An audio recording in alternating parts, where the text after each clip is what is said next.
Bonjour et bienvenue dans un autre épisode Dans la tête avec Dominique. Nous allons parler aujourd'hui d'anxiété, mais d'anxiété apprivoisée. On va parler ici de la vulnérabilité ou d'accepter sa vulnérabilité. C'est quelque chose qu'on trouve c'est quelque chose qui crée une certaine réticence, hein? Car se sentir fragile, douloureux, peut être douloureux. On peut avoir l'impression de ne rien contrôler. L'anxiété, c'est une émotion, hein, qui amène à fuir ou à combattre l'inconfort. Vivre quotidiennement avec des sensations fébriles et des pensées douloureuses peut être vraiment très désagréable. Qui voudrait pas, hein, s'en débarrasser? L'anxiété, ça reste quand même un sentiment qui est normal, utile et fonctionnel. Des fois, l'erreur en fait que l'on fait souvent est de vouloir performer dans la gestion du stress, mais aussi comme dans la gestion des émotions, ou d'enrayer l'anxiété de nos vies. Ce que ça donne souvent comme résultat au final, c'est que ça alimente encore plus l'anxiété, elle va encore plus être là. Puis, elle va augmenter, ce qui fait qu'on ne sera pas tant plus avancé. Puis cohabiter avec l'anxiété, c'est adopter une attitude proactive, c'est s'ancrer dans le ici et le maintenant, accepter de ressentir l'inconfort aussi dur soit-elle. C'est de ne pas se juger non plus. C'est donc une invitation à apprivoiser son anxiété dans ce qu'on va dire ici, dans ce vidéo-là. La plupart des ouvrages vont parler de se libérer, de guérir, de vaincre, d'éliminer, de surmonter ou de contrôler son anxiété. Mais comme on disait, tout ça peut faire en sorte qu'on va avoir un résultat ou un ressenti qui est pas à la hauteur de ce qu'on voudrait, ce qui va faire des fois augmenter le niveau d'inconfort ou le niveau d'anxiété. Fait que la question à se poser, c'est faut-il mettre plus d'énergie pour l'enrayer ou bien avancer avec?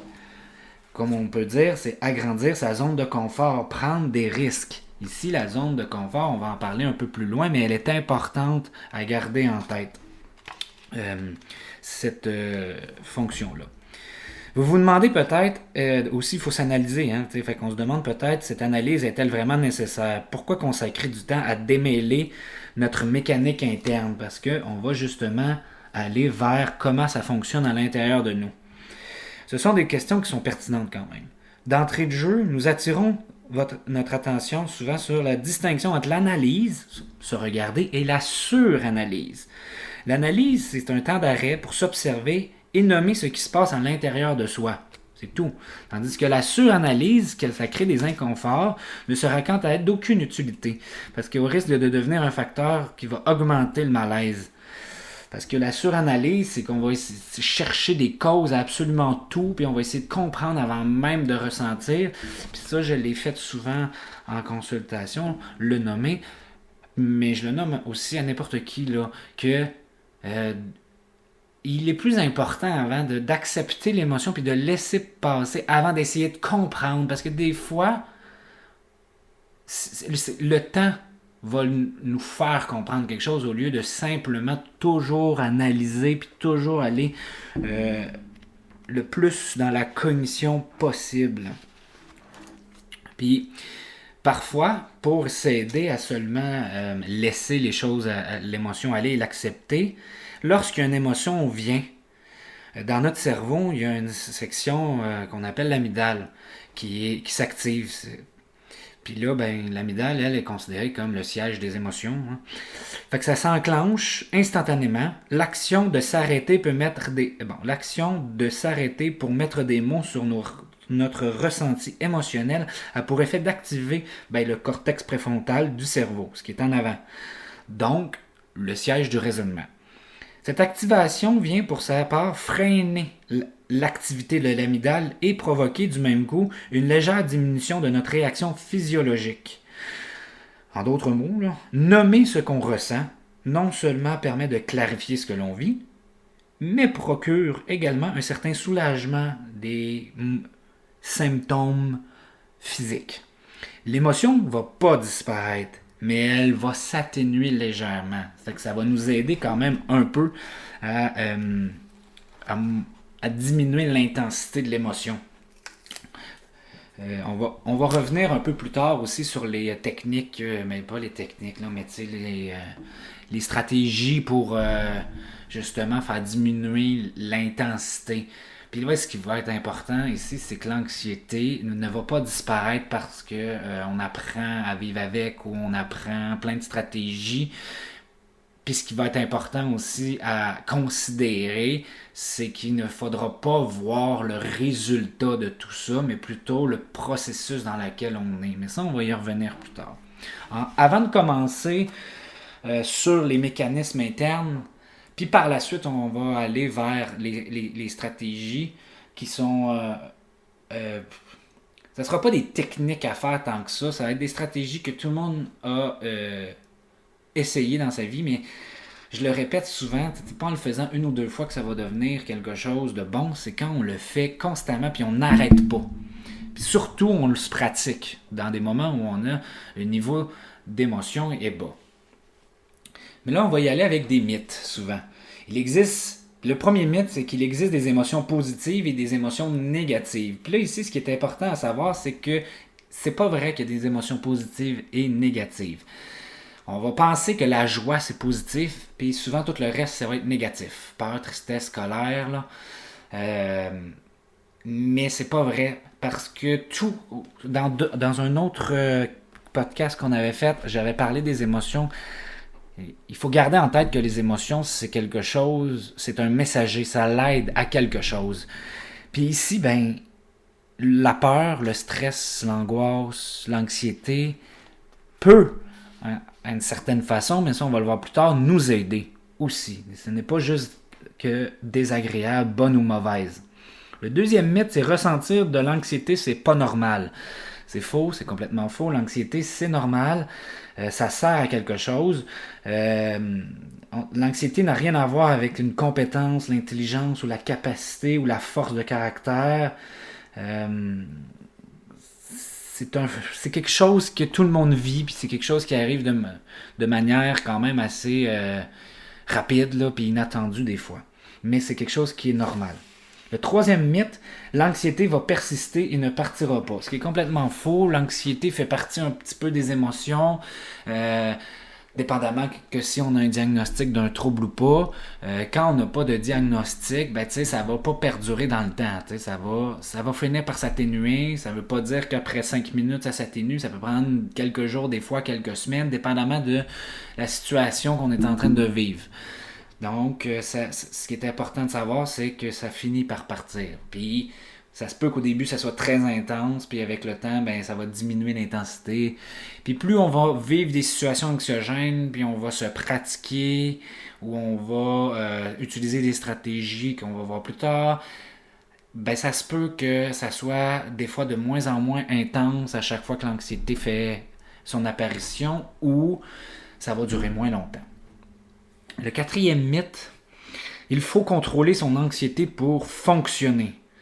Souvent, on va entendre dire « je dois me dégêner avant d'inviter cette fille à sortir, je dois me sentir plus confiant avant d'entreprendre ce projet, il faut que je me gère mon anxiété avant de me rendre à la fête, sinon je ne profiterai pas de la soirée. » Puis ça, c'est une croyance d'un sentiment de mieux-être doit forcément suivre d'une action. On doit faire de quoi pour gérer l'anxiété. On essaie de contrôler, puis comme j'ai dit tantôt, ce que ça fait souvent, c'est que ça fait l'effet inverse. On augmente finalement l'anxiété, puis ça nous aide pas tant que ça finalement.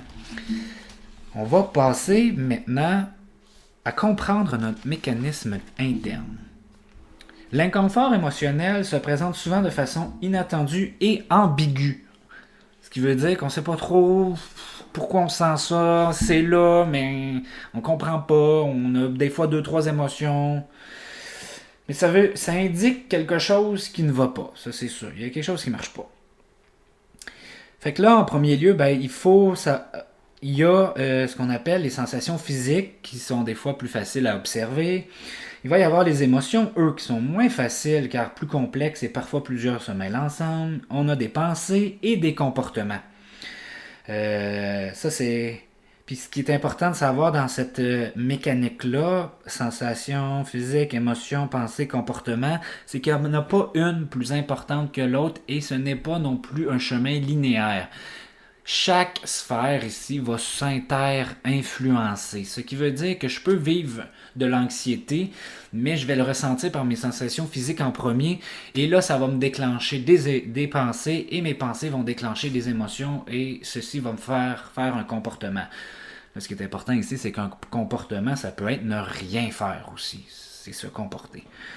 Mais ça peut être le contraire aussi. Ça peut être justement, on a fait quelque chose, ça crée une émotion, finalement, ça crée une pensée, puis les sensations physiques arrivent. Ça pourrait être,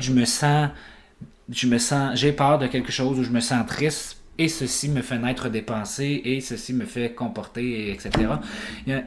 Ce qui est important de savoir ici, c'est qu'il n'y en a pas un plus important que l'autre. Cependant, les sensations physiques désagréables sont souvent plus intenses et plus rapides que les autres, ce qui nous amène à nous dire qu'on ne va pas bien. Fait que, comme on dit ici, c'est là souvent où on va essayer de comprendre. Puis souvent, on va aussi porter plutôt notre vision, nos perceptions, puis notre attention sur les émotions désagréables. On va oublier ce qui est agréable aussi. Et là, ça va nous amener à se dire, si j'étais moins anxieux, je serais. C'est assez naturel de se dire ça. Depuis des années, nous cherchons des moyens pour avoir moins de symptômes physiques, moins de préoccupations, d'inquiétudes ou d'obsessions, moins d'inconfort, moins d'irritabilité. Mais avez-vous remarqué qu'en règle générale, nous formulons nos souhaits à la forme négative? Je ne veux plus me sentir comme ça, je ne veux plus qu'il me traite de la sorte, je ne veux pas que les choses se passent ainsi. Mais il faudrait beaucoup plutôt changer ces phrases-là en positive, nous amener à dire « je veux ceci, je voudrais aller, je vais ». C'est plus dans ce sens-là, parce que on perd un peu notre temps. Notre cerveau n'est pas configuré pour modifier ou changer ou vivre le négatif, mais plutôt le positif. Mais là, ici, on parle vraiment des mots. Je ne veux plus vivre cela.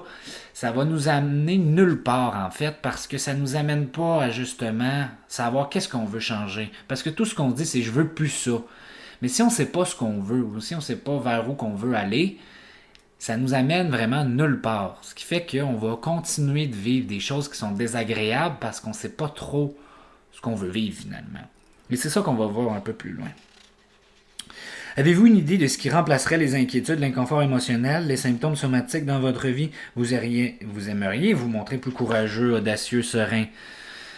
Puis là, c'est là qu'on va amener à se poser des questions comme « Comment voudrais-je me sentir à la place? Quel est l'état émotionnel ou l'état d'esprit auquel j'aspire? À quoi voudrais-je penser? Quel comportement, attitude, geste aimerais-je déployer? » Ça, c'est un début de question où c'est un peu plus à la positive. On n'aura probablement pas de raison, mais plus on va se les poser, plus on va se comporter probablement ou penser ou ressentir des choses qui vont aller vers ça. Et il y a inévitablement un moment donné où on va trouver des réponses. On va sauter ici sur la définition selon le Larousse de l'anxiété. Ça dit, c'est une inquiétude pénible, une tension nerveuse causée par l'incertitude latente, un trouble émotionnel se traduisant par un sentiment indéfinissable d'insécurité. On va parler aussi souvent de la peur d'avoir peur, ce qui veut dire qu'on va anticiper des sensations et des symptômes. On ne va pas sentir quelque chose, on va les anticiper. Donc là, ici, on va utiliser la pensée. On va penser qu'on sent quelque chose, puis là, ce qui est plate, c'est vu qu'on le pense, notre corps va le sentir pour vrai. On va imaginer des dangers, ce qui va, au final, alerter notre corps. Puis là, ce qu'il faut savoir, c'est que le cerveau ici, il ne fait pas la différence entre un danger réel ou imaginé. Pour lui, un danger, c'est un danger. Fait qu'il va se mettre en alerte. Et là, c'est là qu'on va aller ici un peu plus dans qu'est-ce qui se passe dans le mécanisme interne, qui est, en fait, il y a un danger. L'amygdale, qui est la gestion des émotions, va s'activer. Là, l'alarme sonne. Un message est envoyé au corps. à l'hypothalamus, puis l'alarme sonne, c'est l'hypothalamus qui dope le système, donc de l'adrénaline, de la cortisol, d'autres hormones comme ça, ce qui fait que le corps, ben, il est prêt à la guerre. Ce qui fait que ça crée en fait notre... c'est un peu la mécanique interne qui se passe dans notre cerveau. Puis là, c'est ce qui va nous donner ici des symptômes. Les symptômes, on va commencer par les symptômes physiques. On va avoir des étourdissements, des vertiges, des bouffées de chaleur ou des frissons, des palpitations cardiaques, des sensations d'étouffement, des tremblements, douleurs à la poitrine, transpiration, fatigue, troubles du sommeil, maux de tête, nausées, inconfort abdominal, engourdissement, manque d'appétit ou trop d'appétit. Mais il existe aussi des symptômes avec les émotions. On va avoir des inquiétudes, de la nervosité, mais aussi de l'irritabilité, des gens qui se fâchent rapidement, des craintes, des appréhensions, de la terreur, de la panique. Là, on s'entend ici, il y a comme une gradation dans les émotions ici.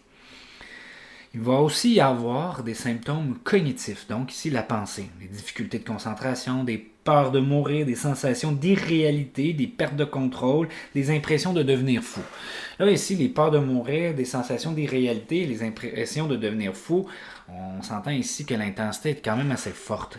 Mais le sentiment de perte de contrôle n'a pas besoin d'un niveau très élevé dans l'anxiété pour la peur pour avoir cette pensée-là. Maintenant qu'on sait tout ça, il y a des réactions possibles une fois que le corps est alerté.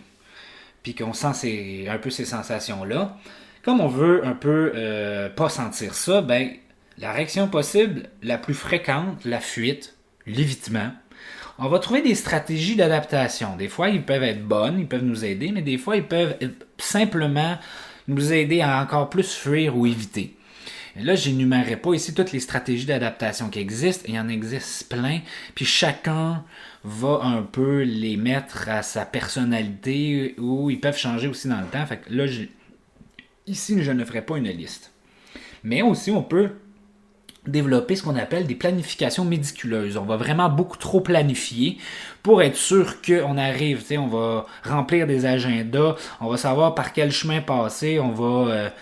faire plein d'entourloupettes pour être sûr et certain qu'il n'arrive pas de danger, que ça n'arrive pas la pensée qu'on a. Puis là, ben, ici, il existe plusieurs diagnostics, mais ici, je ne les nommerai pas parce que je n'irai pas dans ce sens-là pour ce podcast-ci, fait que je ne les nommerai pas. Mais il faut savoir qu'il y en a plusieurs dans le trouble de l'anxiété, là. Il y a plusieurs sous-catégories.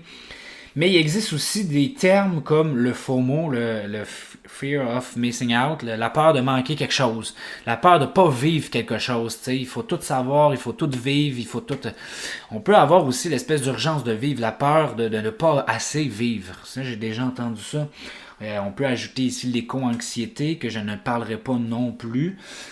Je vais juste nommer que ces termes-là existent, on n'en parlera pas tant, mais c'était juste pour le nommer. Puis là, on va ajouter ici qu'il y a une différence dans les termes. Il va y avoir 4 termes, 5 termes. Le premier, il y a la peur. La peur, c'est un phénomène naturel et c'est une réaction normale. Ça aide à faire face à un danger, c'est une émotion, ça rappelle. Ça disparaît quand la menace se dissipe. Donc, la peur, ça apparaît et ça disparaît. Ça ne dure pas dans le temps. Il va y avoir ce qu'on appelle aussi, puis que tout le monde connaît, le stress. Le stress, c'est normal. Ça permet de s'adapter aux événements de la vie. Ça apparaît et ça disparaît de lui-même. Ça peut rester un certain temps, mais pas très longtemps. Tu sais, ça va rester le temps de s'adapter, mettons. On va dire ça de même. C'est un état de tension nerveuse qui est déclenché par un agent extérieur. Ça veut dire qu'il y a quelque chose qui se passe à l'extérieur de nous. On pourrait aller avec une rupture, une perte de job, une perte de revenus, une catastrophe, un accident. Ça, on pourrait en nommer plein. Tout ça, c'est des stresseurs. Il y en existe plusieurs. Dont le fait que je ne les nommerai pas ici. Il y a aussi ce qu'on appelle l'angoisse. C'est comme une petite coche de plus que le stress. C'est une expérience qui est pénible. C'est une grande inquiétude mêlée de sentiments de perte de contrôle, mais ponctuelle. Ça veut dire que ça vient, ça part. C'est des malaises qui sont psychiques et physiques à la fois. C'est provoqué par le sentiment imminent d'un danger. Fait que là, c'est qu'on pense qu'il va y avoir un danger, donc ça va créer une angoisse. Fait que là, ici, on pourrait rentrer dans, mettons, faire un oral, parler devant le public, ne pas être à la hauteur de quelque chose, pas réussir un projet. Ça pourrait, justement, peur de rencontrer des gens quand on est en date, la peur de pas être aimé, la peur de perdre quelqu'un, la peur de ne pas arriver à temps, la peur du retard, la peur des groupes. Là, on pourrait en nommer beaucoup, mais ici, on va être un peu plus dans l'angoisse. On ne sera pas dans l'anxiété, mais on ne sera pas dans le stress non plus. Mais, oui, on pourrait juste vivre un moment de stress lorsqu'on arrive à faire, mettons, un examen puis on a peur de le rater. Ça peut être un stress parce que ça perdure seulement le temps de l'examen. L'angoisse, ça va être plutôt justement y penser d'avance. On va être la journée même, là, ça va être le matin, puis on va angoisser pendant une bonne période de la journée face à cet événement-là. Puis une fois que ça va être passé, on va angoisser un peu, mais maintenant, on va passer à autre chose. Là, on arrive dans l'anxiété. L'anxiété, elle, est une réponse à une menace vague ou inconnue. C'est une croyance d'un événement dangereux et anticipé. C'est une inquiétude qui est excessive, puis ça, c'est une durée prolongée dans le temps. Fait qu'ici, c'est une croyance, puis c'est anticipé. Ça veut dire que le danger n'est pas vraiment là. C'est qu'on l'imagine. On est en train de se construire une histoire, un scénario dans notre tête en lien avec ce qui peut arriver, ce qui va arriver. Ce qui va créer une inquiétude, donc une émotion qui est excessive, puis ça va rester dans le temps. Puis après ça, on peut tomber dans ce qu'on appelle la crise de panique. Bon, la crise de panique, c'est instantané, c'est une perte de contrôle, puis c'est un très haut niveau d'intensité. Et dans ce podcast-ci, on n'en parlera pas vraiment, peut-être dans un autre, mais pas dans celui-ci. C'est juste important de savoir que ça existe. Et que on ne fait pas des crises de panique à tous les jours et tout le temps. Puis il faut savoir que c'est très instantané, c'est sur le coup et c'est très rapide. Maintenant, les causes qui pourraient faire en sorte qu'on vit de l'anxiété. En premier lieu, c'est plus une influence plutôt que réellement génétique, mais il y a le facteur génétique des parents, surtout de ceux qui sont anxieux. On pourrait nommer que c'est aussi le transfert transgénérationnel, du fait que si tu as un parent anxieux, ça se peut que comment il va éduquer l'enfant, comment il va y parler, comment il va se comporter avec, va transmettre l'anxiété à l'enfant ou à l'adolescent, et ainsi de suite.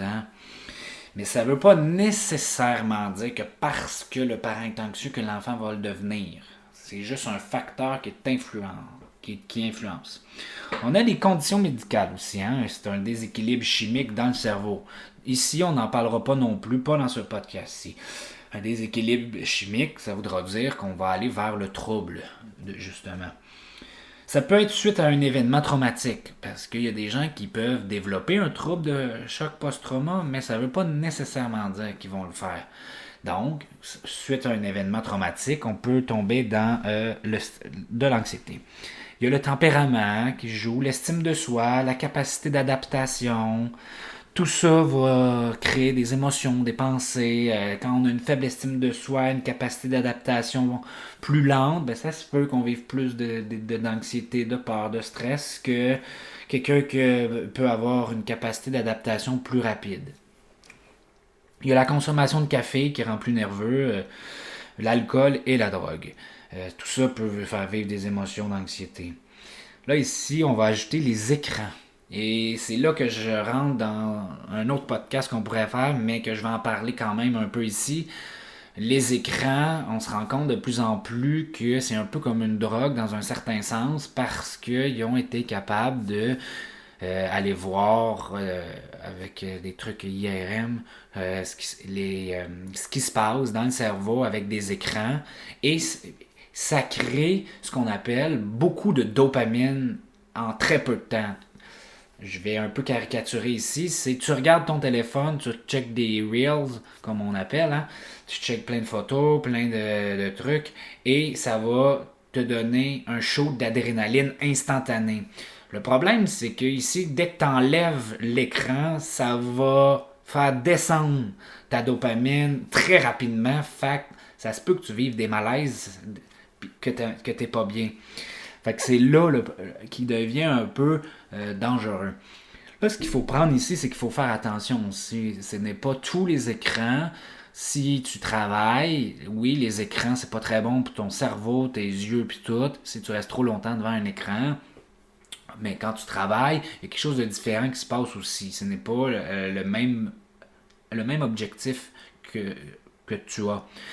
Quand tu regardes une série, c'est un peu différent aussi que quand tu regardes tous les réseaux sociaux avec les reels qu'ils font. Parce que un film, une série, on peut se détendre, on peut l'écouter à moitié, on peut même s'endormir dessus.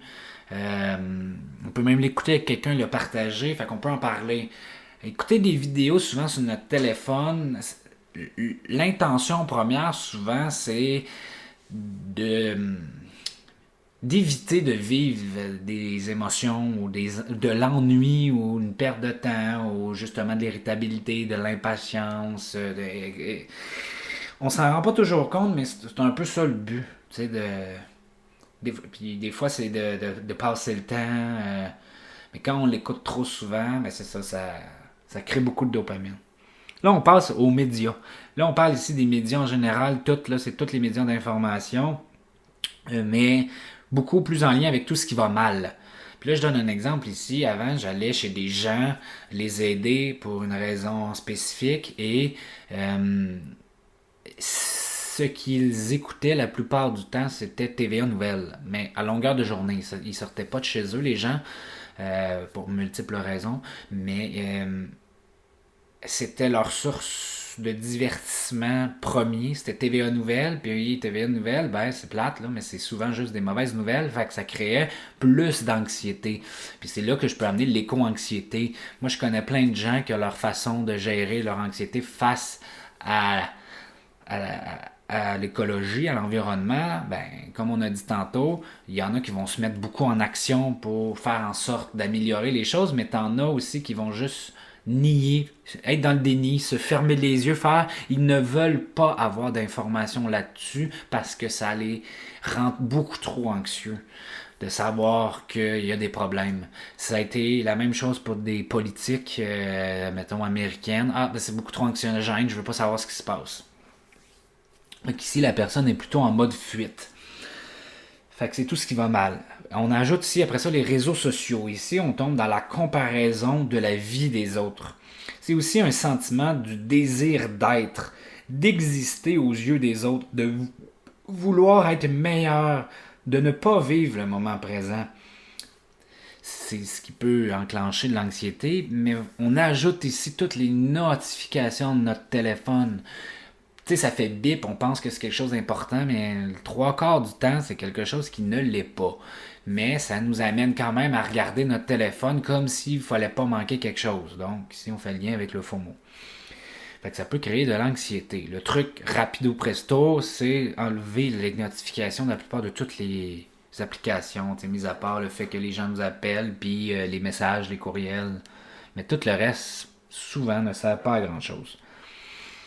Le regard des autres, là on parle de la comparaison, du jugement, va influencer notre anxiété.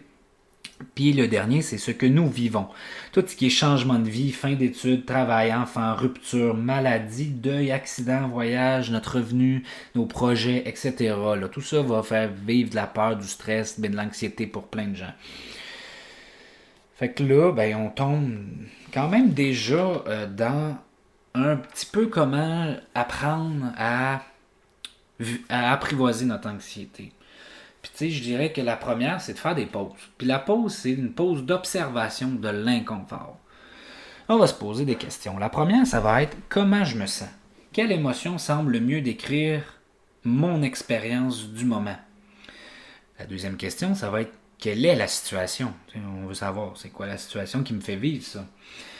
La troisième, qu'est-ce que ma tête me dit?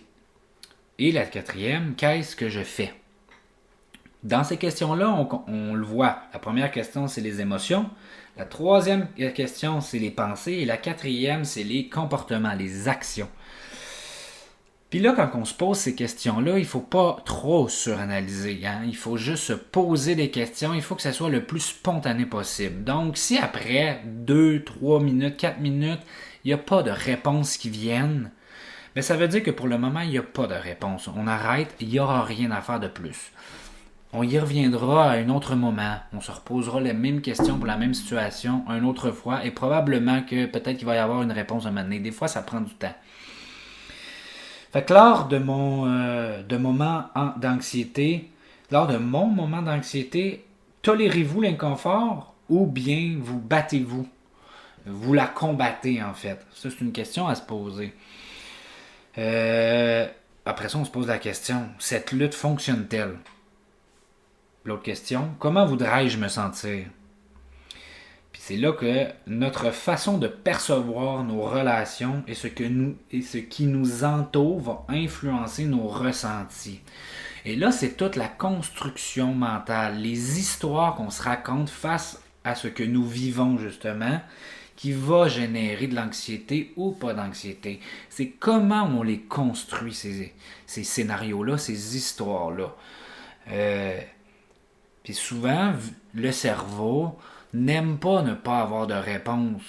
Donc, quand on n'a pas de réponse, on va prendre l'exemple d'une rupture amoureuse. Si on n'a pas vraiment de réponse, puis là je fais un petit lien entre mon autre podcast sur les personnalités évitantes, pas les personnalités, les styles d'attachement évitants et les styles d'attachement anxieux, quand que la personnalité évitante ghost la personne ou fait juste quitter la relation et puis pas donner de nouvelles puis faire du no-contact comme on appelle, puis que l'autre personne, peu importe le style qu'elle a, ben elle n'aura pas de réponse à pourquoi il se voit plus, pourquoi c'est fini, ben il se peut que la personne va se créer une histoire, va se trouver des raisons, va trouver, fait que là, l'angoisse va venir.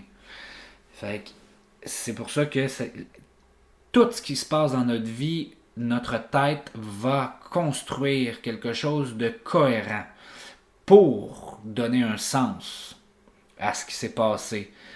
Ceci, par exemple, ça peut augmenter l'anxiété ou ça peut la diminuer. Ça peut aider, ça dépend. Fait que ce qui est important ici, c'est de prendre un temps dans la journée pour noter nos pensées. Une fois qu'ils sont notés, après ça, on va trier des pensées. Et là, on va rentrer dans une pensée qu'on va dire utile, puis une pensée qu'on va dire inutile. Ici, une pensée utile va être plutôt dans le sens de j'aimerais, je vais, je voudrais. On va aller vers ça plutôt. Tandis qu'une pensée inutile, on va se dire je suis idiot, puis là on va pour telle raison, ça ne vaut pas la peine de continuer parce que pourquoi ça n'arrive qu'à moi, ce genre de pensée-là. Le but ici, ce n'est pas de se juger. C'est juste d'être capable de faire un temps d'arrêt, de les noter les pensées et après ça de les trier. Comme ça, on sait, on est en train de s'analyser tranquillement pas vite. Qu'est-ce que je ressens, puis comment je pense les choses. Est-ce que je suis souvent en train de me rabaisser? Est-ce que je suis en train de me victimiser? Est-ce que je suis en train de me taper sa tête? Ou je suis plutôt dans des pensées qui sont constructives? Là, ici, l'idée n'est pas de penser qu'on a toujours des pensées. C'est justement en le triant, on va voir que il va y avoir des moments où on va avoir des pensées qu'on va dire inutiles, puis il va y avoir des moments où on va avoir des pensées utiles. Et ça va nous aider quand on va se regarder, à savoir à quel moment j'en ai des utiles, puis à quel moment j'en ai des inutiles. Puis là, on va pouvoir comprendre qu'est-ce qui fait que là, j'en ai des utiles et des inutiles, dépendamment de ce qui s'est passé. Puis on va être capable de trouver des réponses. Fait que là, la question à se poser aussi, c'est suis-je en train d'avoir des pensées utiles? Que faire avec une pensée parasite? C'est de remettre en question les pensées, justement. On va appeler une restructuration cognitive aussi dans d'autres mots, là, mais c'est remettre en question tes pensées. Plus nous sommes convaincus qu'il n'y a qu'une seule raison possible, plus l'inconfort sera grand. Puis ça, c'est notre piège. On est beaucoup dans comme je disais, le cerveau a besoin de certitudes, veut des certitudes. Ça l'apaise d'avoir des certitudes, mais en même temps, non. C'est pas si apaisant que ça d'avoir des certitudes parce que des fois, ça l'amène d'autres d'autres problèmes, d'autres angoisses, d'autres anxiétés, d'autres situations qui peuvent s'aggraver. Fait que ça s'ajoute. Fait que les questions ici qu'on peut se poser, c'est: ai-je réellement des preuves pour appuyer cette pensée? Ai-je des informations qui vont à l'encontre de cette pensée? Y a-t-il d'autres explications? Et si ma pensée est vraie, serais-je en mesure de passer à travers? Est-ce que cette pensée m'aide à me sentir mieux? La pensée positive, puis là on va rentrer aussi dans ce qu'on appelle la pensée positive. Parce que la pensée positive, ça peut être aussi une manière d'invalider comment on se sent. Puis tu sais, la pensée positive, c'est un peu comme les phrases clichés ou les phrases toutes faites. Là, je vais prendre encore l'exemple, parce qu'on la connaît tous un peu, l'exemple de la rupture, puis là, qui vont dire: ah, tu vas en trouver une meilleure, ah, de toute façon, elle était pas, ah, de toute façon, tu sais, là, t'en as perdu une, mais tu vas en retrouver 10, tu sais. C'est mieux de même pour toi. Tu sais, ce genre de pensée-là, ça l'aide pas tant que ça à aller mieux. Souvent, ça va justement, mettons qu'on est triste, mais ça vient dire à notre émotion de tristesse: tu devrais pas être là, tu devrais être content. Ce qui fait que l'émotion de tristesse n'est pas vécue, elle est rejetée, fait qu'elle va rester là puis elle va prendre plus de place. Puis des fois, ça peut créer de l'anxiété vu qu'on veut pas être triste, puis là, on ressent beaucoup de tristesse. Ça peut être aussi la colère, là, c'est pas obligé d'être juste la tristesse. Bon, prochain point. Devenir observateur de ses pensées. Et là, ici, je vais donner un exemple, une espèce de comparaison avec: t'es dans ta maison, t'as un invité qui vient cogner à ta porte, mais qui sonne à ta porte, et nous, on va ouvrir, on le regarde, on claque la porte parce qu'on veut pas le voir. Sauf que là, la personne, elle sonne encore. On rouvre la porte, on la reclaque. La personne sonne encore plus. Tu vas rouvrir, tu vas reclaquer plus fort parce que tu veux faire comprendre le message de t'en aller. Et ainsi de suite. Il ressonne plus, tu reclaques plus, il ressonne plus, tu reclaques plus. C'est un peu la même chose avec la lutte de la pensée. Quand on veut pas penser puis qu'on essaye de dire à notre pensée de pas exister, mais plus on essaie de ne pas exister, plus elle va être présente. Il y a l'autre comparaison que tout le monde dit: ne pense pas à un éléphant. Puis là, tu essaies de penser à ne pas penser à un éléphant, qu'est-ce qui va arriver? Tu vas penser à l'éléphant. Fait que de se dire: je veux pas vivre d'anxiété, je veux pas vivre de peur, je veux pas me sentir comme ça, ça fait en sorte que c'est comme ça que tu vas te sentir.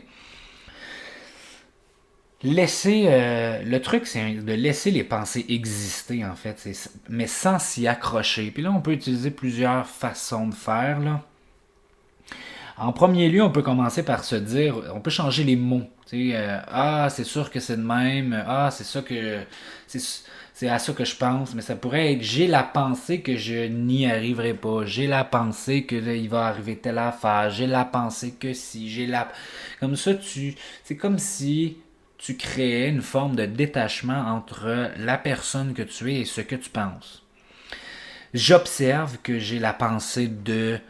Ça, c'est des trucs. On peut aussi imaginer la pensée partir.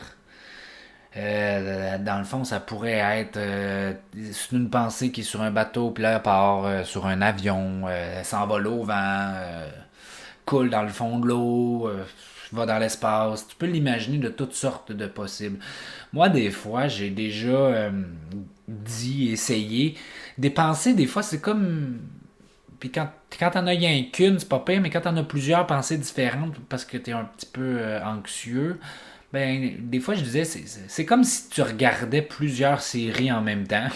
T'as 4-5 TV en même temps, tu regardes plusieurs séries, mais tu t'imagines en train de regarder toutes ces séries-là en même temps.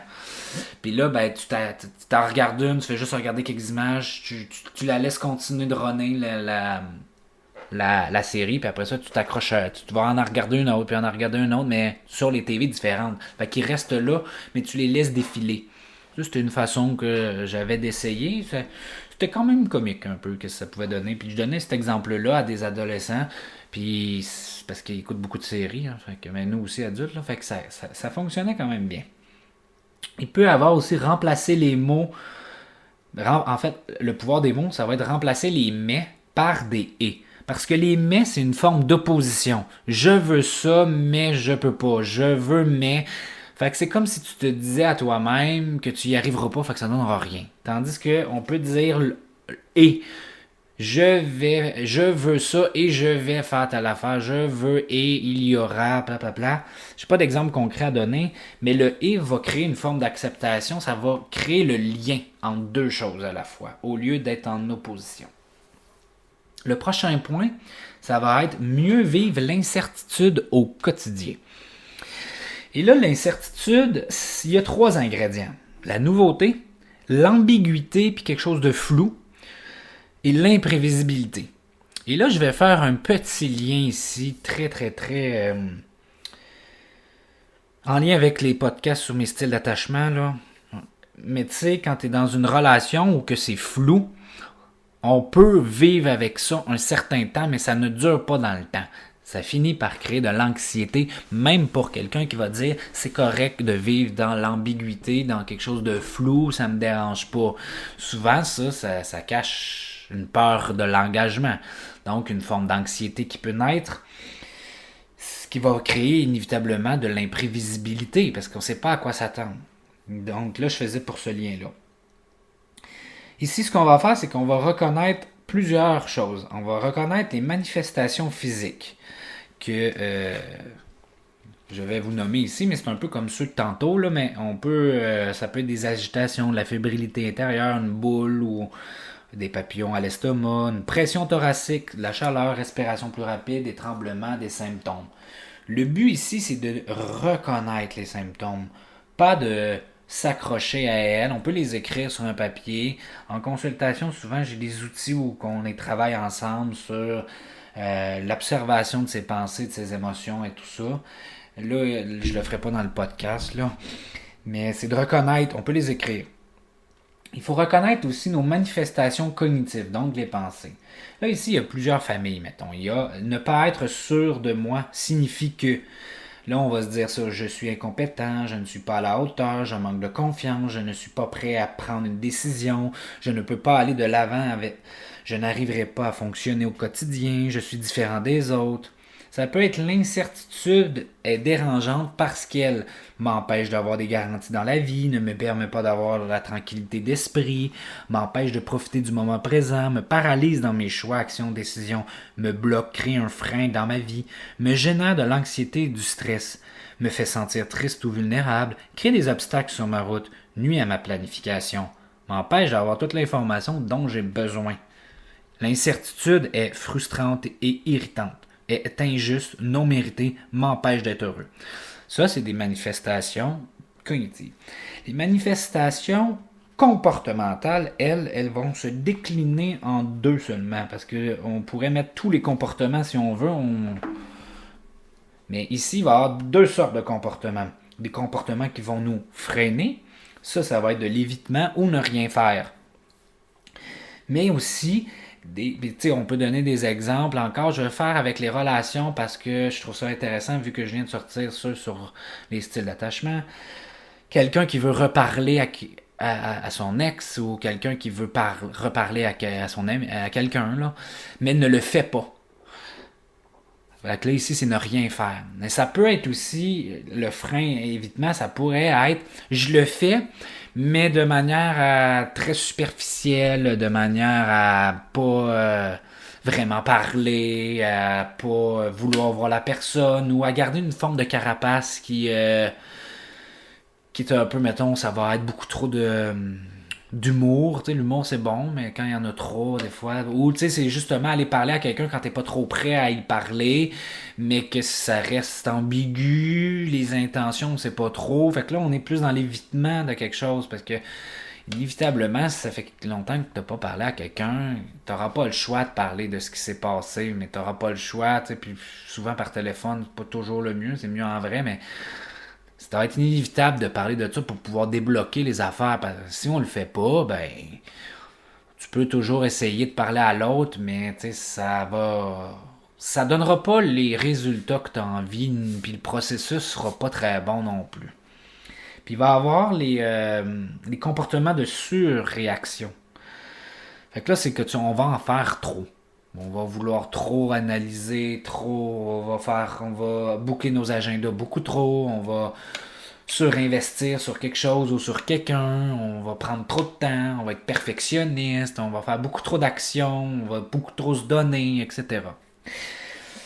Dans les deux cas, cela ça sert à augmenter le sentiment de sécurité en soi. Le problème, c'est que ça reste une lutte contre l'anxiété, ce qui fait que quand on utilise ces stratégies-là, ces manifestations-là comportementales, on fait juste empirer la situation au final, puis on vit plus d'anxiété. La solution, ça serait de faire face à des situations qui sont source d'incertitude ou anxiogènes. Puis là, c'est là qu'on parle un peu d'agrandir sa zone de confort. Dans la zone de confort, ce qu'on a, c'est que on imagine un cercle où la personne est dans le milieu. Il y a beaucoup de gens qui l'ont entendu parler, on en parle un peu partout, mais tu es dans le milieu, tu as un cercle. Là, ça dépend à quel point le cercle est grand autour de toi. Il pourrait être d'1 centimètre comme il pourrait être de quelques centimètres comme quelques mètres. Ça, c'est ta zone dans laquelle tu te trouves confortable. Autour, on fait un autre cercle qui est la zone des possibles, la zone de peur qu'on appelle, qui est une zone où je pourrais y aller, mais je sais pas si je devrais y aller. C'est dans cette zone-là qu'on va aller faire face à des situations anxiogènes ou d'incertitude pour explorer. Et par la suite, il y a un troisième cercle qui est la zone de danger. Parce que là, on n'est pas dans les zones des possibles. Là, c'est complètement inconnu, on ne sait rien. Tandis que dans les zones des possibles, de peur, on connaît un peu de choses quand même. Fait que pour l'agrandir, tu vas dans la zone des possibles. Quand tu commences à être habitué dans la zone des possibles, ce qui va arriver, c'est que ça va devenir une zone de confort. Donc, on va l'avoir agrandi. Fait que la zone qui était une zone de danger devient une zone des possibles. Donc, ça crée une nouvelle zone de danger qui est plus loin de nous, mais on a quand même agrandi notre zone de confort. Je peux donner l'exemple que moi, j'ai une peur des hauteurs, la peur du vide. Je ne vais pas étaler ma grande découverte sur moi-même sur la peur du vide, mais j'ai fait un lien entre ma peur du vide et la peur des hauteurs. Mais il y avait une part du vide qu'on appelle un vide existentiel, relationnel, puis tout ça. Quand j'ai comme fait le lien entre tout ça, puis la manière que je l'ai faite de deux façons différentes. La première, c'est qu'il y a un an, je me suis dit, je vais aller faire une Via Ferrata. C'est en hauteur, j'aime pas ça, je vais l'essayer. Quand je suis arrivé sur place, je me suis dit, qu'est-ce que je fais là? Pourquoi? J'ai eu des pensées inutiles. Qu'est-ce que je suis en train de faire? Blablabla. Je devrais sacrer mon camp, je veux pas faire ça pantoute. Finalement, j'ai eu des pensées utiles dans le sens où j'ai voulu le faire, je veux agrandir ma zone de confort, je veux essayer de quoi de sécuritaire quand même pour pouvoir avoir moins peur des hauteurs, moins le vertige. La première activité, c'est que tu vas dans un pont suspendu qui bouge beaucoup. J'étais zéro bien. Zéro, là, j'étais pas bien. L'anxiété dans le tapis, je tenais les cordes, je voulais rien savoir d'avancer. Puis là, il nous dit, on arrête en plein milieu, puis ceux qui veulent s'accrocher l'autre bord peuvent le faire. J'étais comme, oh mon Dieu, je peux pas regarder les gens faire ça, je peux pas me regarder, je veux juste que ça finisse. Là, l'anxiété était haute. On traverse le pont, l'anxiété descend, puis là, on monte les murs de roche, puis on se promène. Et à ce moment, j'ai fait, ça, c'est solide, c'est stable, donc j'ai moins peur. Fait que par la suite, j'étais fier de moi d'avoir réussi à faire ça. Puis j'ai dit, quand c'est stable, j'ai moins peur. Quand c'est instable, j'aime pas tant ça. Puis là, cette année, je suis allé en Espagne. J'étais allé dans un musée d'archéologie et j'ai marché sur de la vitre, puis il y avait un trou. Puis dans le trou, c'est le vide, on le voit pas dans le fond, on sait pas trop c'était quoi. J'ai pas pris le temps de lire parce que j'étais comme plutôt absorbé sur comment je me sentais justement et j'ai observé comment je me sentais. J'ai eu des papillons dans le ventre, une espèce de vertige qui a monté, pas très intense, mais ça a été drôle parce que en même temps, des pensées me sont venues, une illumination, et là j'ai fait un lien entre un vide existentiel et la peur du vide. Fait que pendant 5-10 minutes, j'ai laissé vivre ça en moi. Plein de pensées sont venues. J'ai réfléchi à plein d'affaires. J'ai fait plein de liens. On ajoute la peur des profondeurs. Quand tu es dans l'eau, tu vois pas. On dirait qu'il y a une profondeur. Il y a quelque chose qui... Et j'ai fait des liens aussi sur l'urgence de vivre, sur faire plein d'affaires, sur vivre des expériences, etc. Être en couple, blablabla. Puis...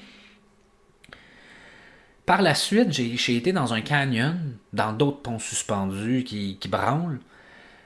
Et je les ai traversés. Mais avec un sentiment d'anxiété tellement bas. Pratiquement, je riais sur le pont. Puis j'étais capable de rester en checkant en bas et en me promenant. J'en ai fait 2-3 de même dans le canyon et je n'avais pas peur. Je pouvais me promener sur le bord des roches à regarder en bas, zéro. Fait que j'étais fier de moi. Fait que j'ai agrandi ma zone de confort de plusieurs façons.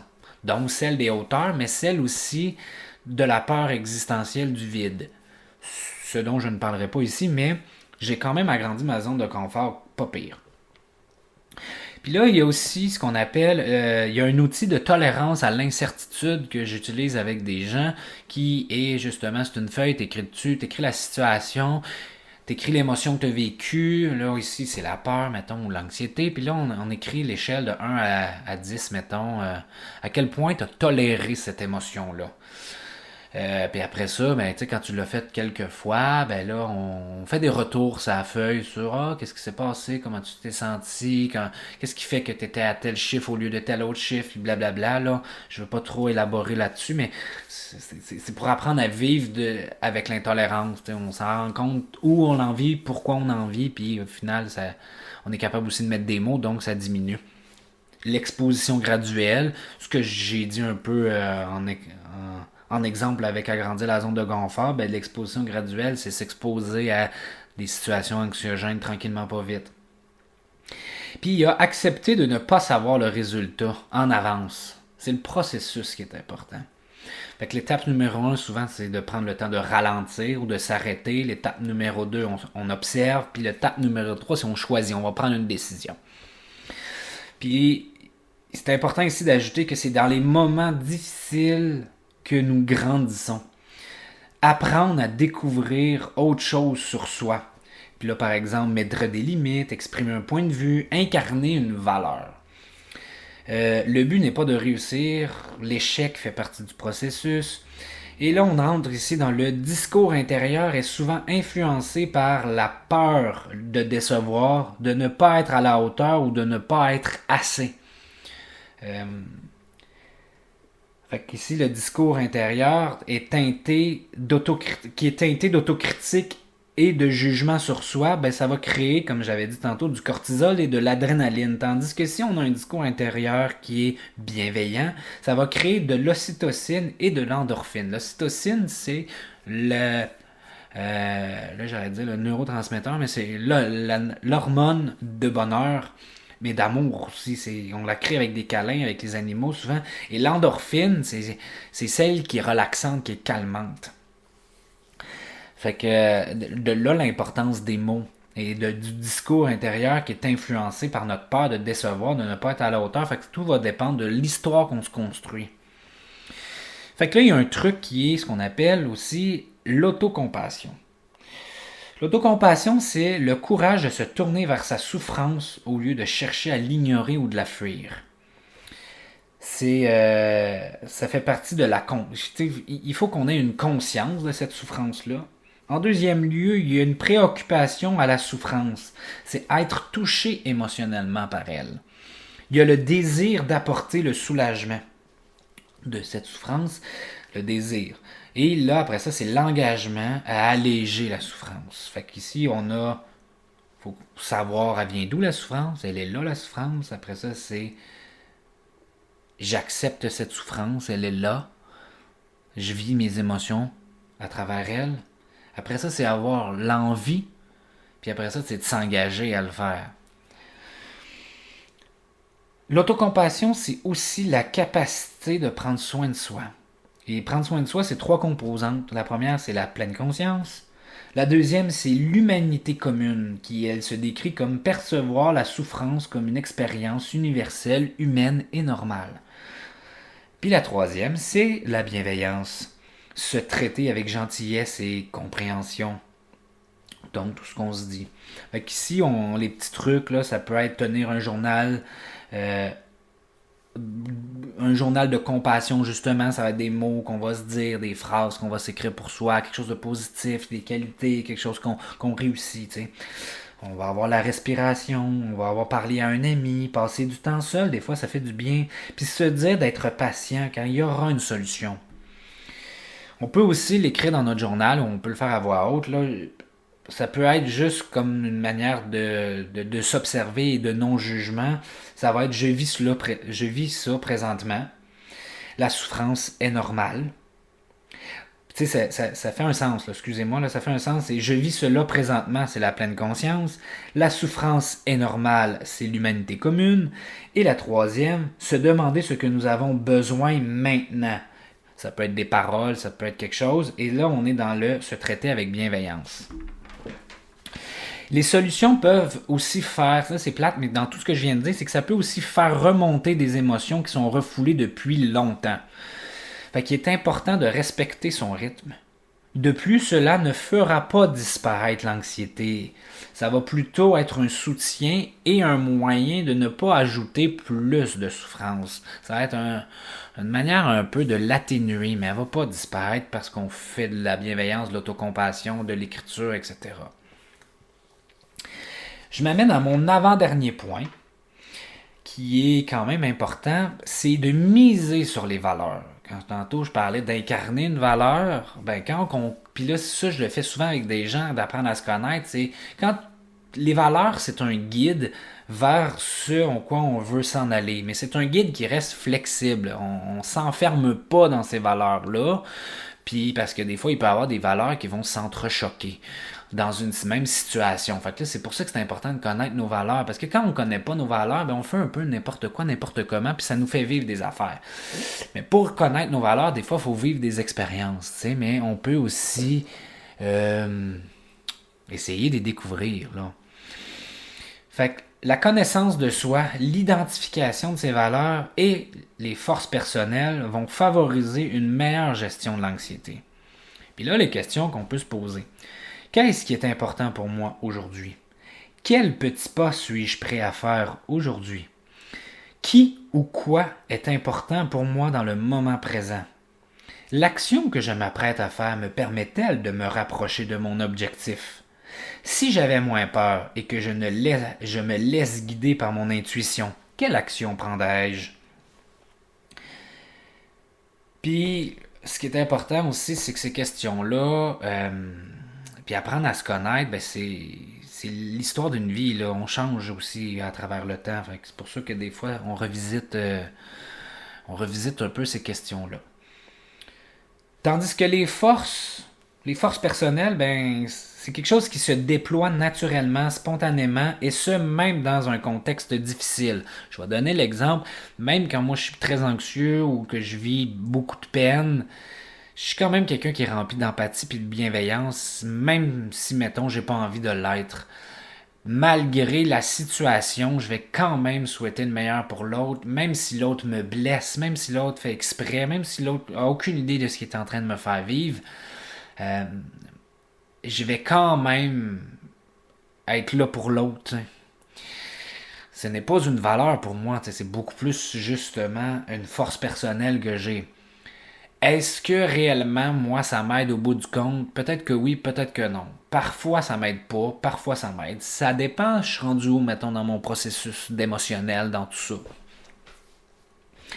Ça se peut qu'il y ait des moments où on a des forces personnelles, même si on va pas bien, puis finalement, on l'a un peu moins. C'est normal.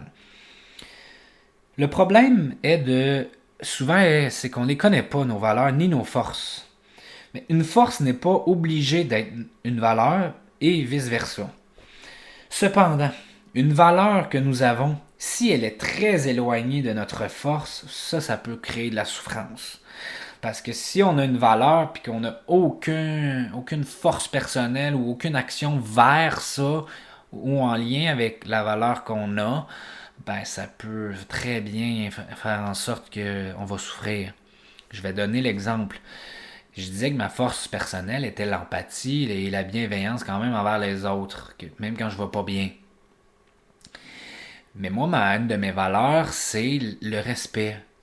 Pour moi, à être empathique et être bienveillant, c'est quand même une forme de respect. Tu sais, vouloir le bien de l'autre, c'est quand même une forme de respect. Vouloir que l'autre s'améliore, vouloir que l'autre apprenne à se connaître, sache ce qu'ils veulent, qu'ils se relèvent de quelque chose, c'est quand même une forme de respect aussi. Fait que ma force personnelle est quand même proche d'une valeur. se rappeler ce que nous avons déjà fait dans le passé pour rebondir d'une situation difficile, c'est un autre truc aussi. Puis les questions à se poser, ça va être comment ai-je fait pour m'en sortir la dernière fois? Qu'est-ce qui m'a aidé le plus à surmonter l'épreuve? Quand, voyons, désolé, me suis-je rendu compte? Hey, j'ai eu de la misère, je m'excuse. Quand me suis-je rendu compte que j'allais un peu mieux? L'ai-je vu dans ma façon de me parler, dans les actions que j'ai faites, dans mes rapports aux autres? C'était un peu un barème pour se dire, est-ce que je suis en train d'évoluer? Là, on tombe dans l'hygiène de vie. L'hygiène de vie, c'est la base avant même de faire tout ce que j'ai nommé, puis avant même d'aller plus loin dans la boîte à outils. L'hygiène de vie, c'est important de la regarder. Les questions à se poser, c'est comment aime mon sommeil? La qualité, mais aussi la quantité de sommeil. Combien d'heures je dors, mais c'est aussi ma qualité de sommeil. Est-ce que c'était profond? Est-ce que c'était récupérateur? Comment est ma consommation de café, d'alcool, drogue? Quelle est ma fréquence de mes repas et aussi la qualité de mes repas? Et quelle est ma qualité ou ma fréquence d'exercice physique? Parce que tout ça va venir influencer nos pensées, mais l'hygiène de vie, ça va vraiment influencer notre humeur, nos émotions, dont ici l'anxiété. Et là, l'aide qu'on peut avoir, ben là, il existe toutes les sortes de thérapies. L'acupuncture, ça aide à diminuer un peu l'anxiété, l'aromathérapie, le EMDR, l'orthithérapie, les plantes, la massothérapie, l'art et la musicothérapie, la sylvothérapie qui est la forêt, la nature, la zoothérapie. Tout ça, ça peut être des choses qu'on ajoute aussi à l'aide qu'on peut recevoir pour pouvoir être vivre moins d'anxiété. Moi, si je vais dans le bois ou si je vais voyager ou je vais faire du camping ou marcher longtemps, faire de longues randonnées, c'est quelque chose qui va m'apaiser. Maintenant, on tombe dans la boîte à outils, puis on finit avec ça. Bon, en premier lieu, je dirais qu'il faut utiliser l'anxiomètre, une échelle de 1 à 10 ou de 1 à 5 de comment on veut l'utiliser, là. Mais c'est de savoir on est où dans le niveau puis où c'est qu'on veut se situer.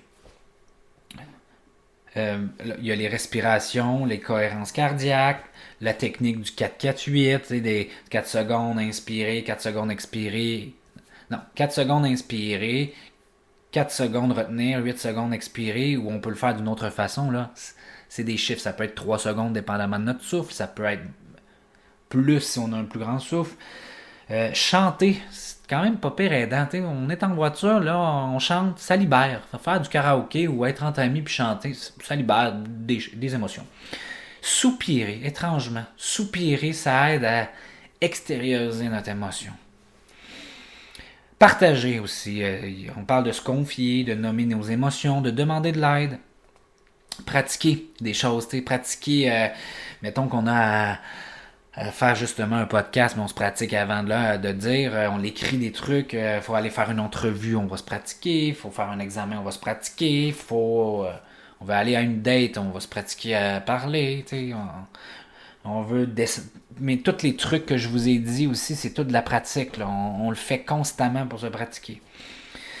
Revenir au moment présent. Ici, on peut utiliser la créativité dans tout ce qui est art, coloriage, photo, collage, dessin, bricolage, menuiserie, n'importe quoi. On peut utiliser la distraction, c'est pour faire descendre, mais ça, il faut faire attention. Il ne faut pas non plus aller vers de l'évitement ou de la fuite en étant distrait constamment comme beaucoup font. Mais temporairement, c'est correct de se distraire quand on vit quelque chose d'intense. Le but est d'être capable de revenir à un équilibre ou être un peu plus stable pour être capable de réfléchir, pour être capable de au moins fonctionner. Mais il faut faire attention de ne pas l'utiliser comme fuite constamment. Utiliser nos sens et nommer ce que l'on sent. Là, on va ici dire je vois une bouteille avec 3 couleurs différentes et tu nommes les couleurs. Ça peut être je sens une telle odeur ou je touche telle affaire. Là, ça, c'est comme une technique d'ancrage. Le principe, c'est de revenir dans le moment présent. On peut faire de la méditation aussi, là. Je nommerai pas toutes les méditations qui existent, là. On peut utiliser les mots. Donc ici, ça peut être écrire ou dire à voix haute, une qualité, une réussite, etc. Comment je me sens. On peut choisir une image aussi qui vous fait du bien. On va l'imprimer puis on va la garder proche de nous. Moi, j'en ai une dans ma voiture, j'en ai une dans mon portefeuille, puis j'en ai une dans mon bureau, pour quand je vis des affaires intenses, des fois, ben je me rappelle, moi c'est des images de paysages, là, de voyages, puis d'affaires de même, puis ça fait en sorte que ça calme, parce que c'est beau, parce que c'est la nature, c'est pour moi quelque chose qui est apaisant. Les couchers de soleil. Bon, ben faire de l'exercice, ça l'aide. La technique du crisp-décrisme, c'est que tu vas forcer tes muscles et tu vas les relâcher. Tu le fais plusieurs fois. Ça crée quelque chose, dans une tension dans le muscle, une forme de mini-douleur ou que tu transformes ce qui se passe dans ta tête un peu dans ton corps.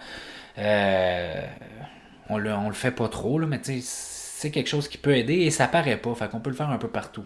Tu peux le faire avec tes jambes. Bon, la force des rappels. Quand on est quelqu'un qui oublie beaucoup, on peut utiliser des post-it puis des listes. Là, ici, il faut faire attention. Moi, je connais des gens qui font des listes, qui oublient leur liste, fait qu'ils font une autre liste. Ils ont perdu leur liste, fait qu'ils font une liste par-dessus une liste, puis ils font une autre liste. Puis là, ça les rend plus anxiogènes parce que là, ils sont perdus dans leur liste. Fait qu'il faut faire attention. Une liste, ça l'aide, on les coche, on les jette, on les garde pas toutes. Les techniques d'ancrage, scanner son corps pour voir qu'est-ce que je sens. Ah, ma jambe est de même. L'automassage, revenir au fait. Au lieu de rester dans ouais, c'est sûr qu'il y a telle affaire, blablabla, revenir au fait. Non, c'est ce qui s'est passé, il y a eu telle action, ça a eu ça, ça a eu ça, ça a eu ça. That's it. On va pas plus loin. On va parler ici aussi de se libérer. Comment on peut crier. On crie pas par les gens, on peut le faire chez soi, on peut le faire dans son auto, on peut le faire ailleurs. Moi, je suis allé faire pour le plaisir une salle de démolition, puis on criait dans la salle de démolition. On a le droit quand même. Ça sort le méchant. Ça sort l'émotion. Elle est exprimée, elle est vécue, elle est extériorisée. Ça peut être une écriture aussi automatique. Là, on ne réfléchit pas à ce qu'on écrit. On sort un cahier, puis on écrit. Tout ce qui se passe, ce qu'on appelle un peu ventiler. On peut rire, pleurer, laisser vivre l'émotion. On va apprendre à lâcher prise. Ici, lâcher prise, ça va être accepter une situation, une perception, une émotion comme elle est. C'est ce qui se passe, c'est là, ça va être ça. Ça va être d'apprendre à tolérer l'incertitude. Ça va être de faire le deuil d'un état, d'une relation, d'un rêve, d'une idée, d'un idéal. Ça, j'ai connu beaucoup de gens qui n'ont pas fait ces deuils-là, fait qu'ils accumulent les deuils, fait qu'ils accumulent de l'anxiété quand même, puis des comportements qui sont des comportements d'évitement. En tout cas, ça, c'est pas toujours bon, là. Ça crée plein d'autres problèmes. Fait que ça va être d'accepter de faire les deuils de ce qu'on a à faire comme deuil. On va oser la déconnexion, donc on va mettre notre téléphone une journée de temps ou 3 heures de temps, peu importe, pas de notif, pas de son, on n'utilise pas notre téléphone, pas d'écran, pas d'ordi. On peut faire des siestes, une sieste de 15 minutes. Quand on fait des siestes de 2 heures, c'est pas tant bon. Mais 15 minutes, 20 minutes. Les siestes, ça calme les émotions. Ralentir, c'est de prendre le temps de faire les choses, de prendre le temps d'être, pas obligé de courir tout le temps. Ça peut être de s'exposer, comme on disait tantôt, puis des gestes tendres envers soi-même. Fait que là, c'est ce qui va conclure ici le podcast sur apprivoiser son anxiété.